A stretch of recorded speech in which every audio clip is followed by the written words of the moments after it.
Please be kind to everyone, stop being a fucking asshole, and fuck the Tories. Ever since the day that you went away. Hello. If you're new here, my name is Andra. I make commentary videos on pop culture and influencers. First of all, let's start with this amazing Christmas jumper I'm going to post where it's from. It was a limited edition, so I don't think they will have anymore, but they have a lot of cool like political left-wing stuff. So I'm going to post that in the description as well as on the screen.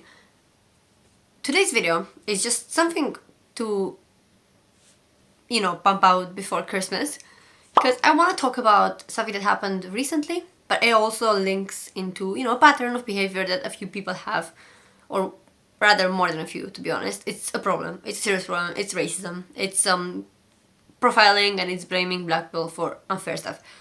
So this happened twice. They went viral. It probably happened many more times. I've made a few videos about behaviors like that, Karens who are racist. I've made a video about Katie Sorensen, and I've made a video about a few Karens. I think there was like a Karen in Central Park, New York, and then there was another Karen that was Eastern European, which is a shame because I'm Eastern European and I was ashamed on her behalf. I'm going to link those videos in the description because it's just stupid that we need to have this conversation. I feel like every calendar month we talk about why it's not good to be racist, but people don't understand. So let's start with why am I qualified to talk about this as a white person? As a matter of fact, last year, at the start of the quarantine times, so March 2020, I had my phone stolen by a black man. And do you know what I chose not to do? Because I have brain cells. I chose not to blame an entire race for one fucking person. Because that person could have realistically been any race, any ethnicity, any gender, any sexual orientation, any religion, just anything. It could have been anyone. Every country has bad people, or every race, every ethnicity, whatever. They have bad people and good people. It's standard. I don't understand why you would blame an entire fucking race for the behavior of a few people who are horrible.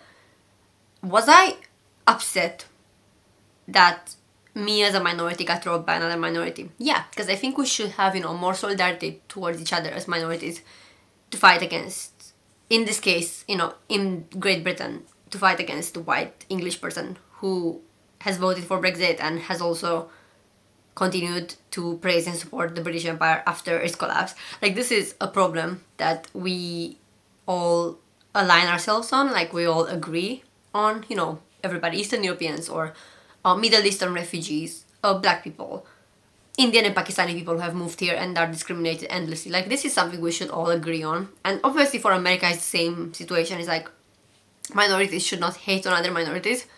So this is where I'm gonna segue onto the situation with Miya Ponsetto. Miya Ponsetto is a woman who has blamed a 14-year-old for stealing her phone because he was black. She racially profiled him.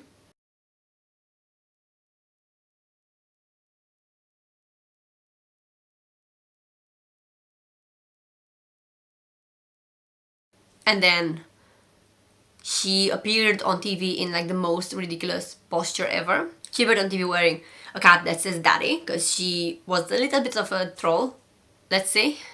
Just, for lack of a better word, because I think every word that I would use in this situation would be derogatory. In the interview where she appeared on TV to redeem herself and to apologize, she patronized a black woman. You're 22 years old, but you are old enough to know better. So I will say you're 22. I get it. Enough. The hotel did have my phone.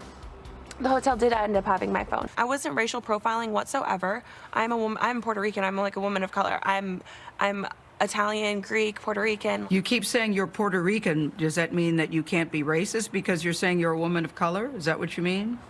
Exactly. Well, I would disagree that people of color can be racist too. Called herself a minority because she's Puerto Rican, Italian, and Greek, which is not the same as being black. And anyways, even if it was the same, minorities can hate on other minorities. We see a lot of conflicts between minorities all the time. Online, you see, Asian people fighting black people, fighting Middle Eastern people, fighting just all these like Native American people, fighting Eastern Europeans, fighting, I don't know, all the groups of people in the world, fighting Aboriginal people in Australia online. Because with the internet, there come a lot of conflicts that are pointless sometimes. So, you know, it happens. Minorities hate on other minorities, or you have gay people hating black people, gay people hating women, and other way around. We are all interconnected in just different forms of, you know, systems of oppression. And we should back each other up. We should care about each other. We should try to fight these oppressive systems because they affect all of us. It's always been a problem that there is a lack of consensus when it comes to solidarity between minorities.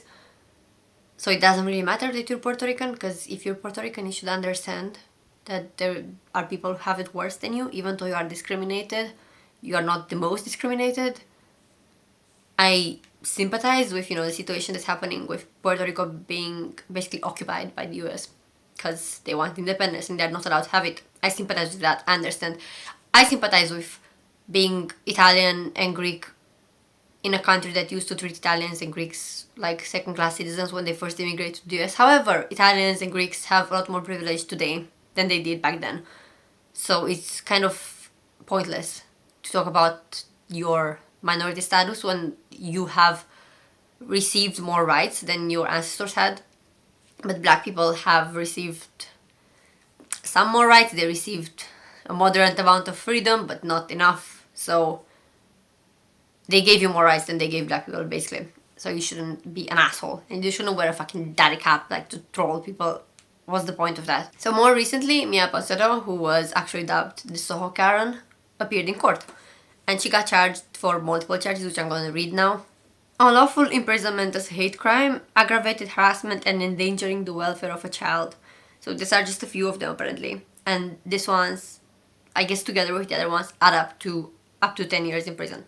Her lawyer has defended her, saying that she was overcharged and that he wants to dispute the hate crime charge, which is so stupid because this is obviously a hate crime. I know lawyers are supposed to do whatever they have to do to get money, but like, this is ridiculous that this is the thing you want to fight for. This is the hill you choose to die on. And I mean, when your lawyer looks like this, of course, he's not gonna see any form of racism as a hate crime because he doesn't care. Because the white man has all the privileges that the white man wants to have. Now, to segue closer to the present, there was another similar incident with somebody who was dubbed the Spencer Karen. I don't know if she was found, like if her identity was discovered, but this went viral on TikTok because she was blaming a black man for stealing her phone in a Spencer's when the phone was in her bag the whole time. And the thing that gets me the most is you can see her in the TikTok looking in the bag, and it seems like she found her phone and she decided, I'm not gonna embarrass myself by admitting that my phone is in my bag the whole time. I will pretend like I didn't find it and I will continue this charade. She then follows them, apologizing profusely. But here's the really messed up part of that. She actually found that phone before it rang. Did you see the size of that phone when she pulled it out of the purse? You can actually see a moment earlier in the video where she finds the phone and then continues with this.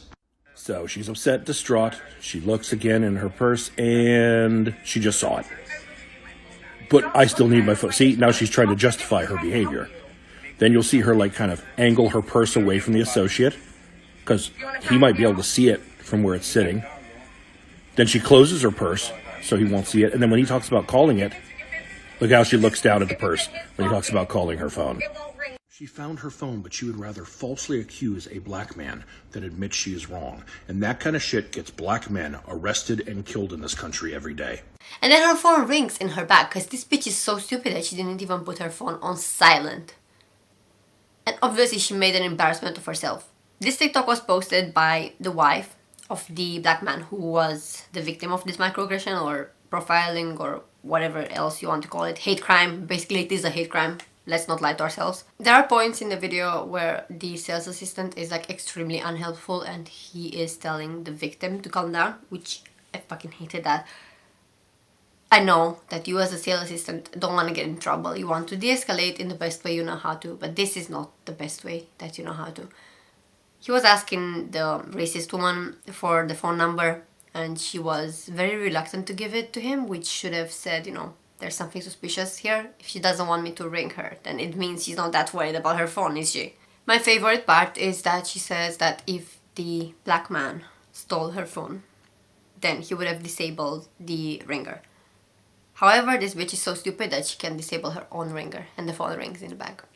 And then you see her becoming so apologetic. Her stance like completely changes. She's such an angel after that. She's so sorry. And the thing is, this man has been so calm throughout the whole ordeal, which I'm sure was traumatizing to him. He was only calm because he knew what can happen. Someone can call the police. He will get in trouble. He's a black man. It's not safe to be around the police. Or even if we don't go that far with our thoughts, he will be stereotyped online as the aggressive black man if he said something. That's what's gonna happen. This woman had a fucking like Apple Watch the whole time. Didn't care. She could have rang her phone from her watch. Didn't try to do it. So clearly there's something suspicious. When my phone was stolen, I was on autopilot for the next 2 hours. Ran to the Apple shop to disable my iPhone, to like put it on, you know, lost mode. Went to the police station like as soon as possible, crying. Like I ran. I couldn't breathe from running so fast. To report it, nothing was done. I tried to get the CCTV myself because the police were too lazy to fucking get the CCTV from the area. I tried everything that I could to recover my phone. Even though I bought a new one, it was just about the principle of, you know, why would I need to do something like this? Why me? Why would I have my phone stolen? It gave me anxiety. It made me feel unsafe around people in general, not black people, people in general. Made me unsafe around bicycles because the guy was on a bicycle, so the noise of the bicycle was stressing me out for months after that. I have been in an abusive relationship, so I have a lot of traumas when it comes to personal space and feeling physically vulnerable and weak. So this only aggravated this previous traumas of mine, and yet not once have I thought, oh, black people are bad because of this. It's not. It's that one guy is a fucking asshole and he just happens to be black. He's not an asshole because of his race, he's an asshole because he's an asshole. I think the issue is the discussion should be more about Spencer's as well, not just the racist one. It should be about how Spencer is not training their employees to properly de-escalate conflicts and to promote an environment of tolerance and an environment that does not allow for discrimination of any customers whatsoever. I don't know. I think this is just exhausting, and I think we need to promote more education and less shit like this. And obviously, police is such a big problem in situations like this because you never know who will call the police. It's not safe for people of color and black people, especially in America, to be around police. And not just in America, I guess in the West in general, because I've heard some things happening in other countries, like even the UK where I live. I've heard of similar, not with guns, but just like similar, you know, police brutality is just a big problem that we can unpack in a separate video. But I would rather, you know, not be the one to do it, so I'm just gonna give some links to videos of people of color discussing it because I think they have, you know, the best perspective on this kind of stuff that I don't want to make the conversation about me. I just thought I would speak as somebody who's had this happen, what these women wished it happened to them, because I genuinely think both of this, Soho Karen and Spencer Karen, want their phones to be stolen by black men so they can claim victimhood for the rest of their lives. They can claim being oppressed by black men. Like, I think this is what they want. They want to be victims so badly. So badly. They know that they would rather, you know, pretend to be victims than to just move on with their lives, you know, mind their own fucking business. It's not so hard. Preach some kindness. Stop being a fucking asshole, like I said. And again, this Christmas is gonna be pretty shit anyways in the UK. So I might as well be angry on the internet.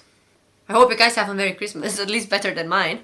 And if you like this video, or if you hate this type of Karens, give it a thumbs up, comment down below. If you have any similar incident that you've seen in real life or you've seen online, just let me know about it. Subscribe to my channel for more commentary. I will try to make more like long form videos in the next year like I used to before. And yeah, I'll see you next time. Happy holidays! Ever since the day that you went away.